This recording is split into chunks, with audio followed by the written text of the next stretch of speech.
पंजाब हुकूमत ने सैलाब की सूरत हाल की वजह से गंदम की गैर कानूनी जखीरा अंदोजी वालों से सख्ती से निपटने का फैसला कर लिया है।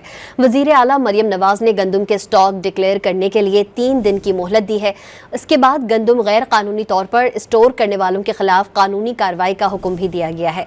वजीर आला मरियम नवाज शरीफ की ज़ेर सदारत खुसूसी इजलास में गंदम की जखीरा अंदोजी के बारे में अहम फैसले किए गए। इजलास में गंदम का स्टॉक शो करने वालों के खिलाफ कोई कार्रवाई न करने पर इत्तफाक किया गया। पंजाब हुकूमत ने सैलाब की सूरत हाल की वजह से गंदम की गैर कानूनी जखीरा अंदोजी वालों से सख्ती से निपटने का फैसला कर लिया है। वजीर आला मरियम नवाज ने गंदम के स्टॉक डिक्लेयर करने के लिए 3 दिन की मोहलत दी है। इसके बाद गंदम गैर कानूनी तौर पर स्टोर करने वालों के खिलाफ कानूनी कार्रवाई का हुक्म भी दिया गया है। वजीर आला मरियम नवाज शरीफ की ज़ेर सदारत खुसूसी इजलास में गंदम की जखीरा अंदोजी के बारे में अहम फैसले किए गए। इजलास में गंदम का स्टॉक शो करने वालों के खिलाफ कोई कार्रवाई न करने पर इत्तफाक किया गया।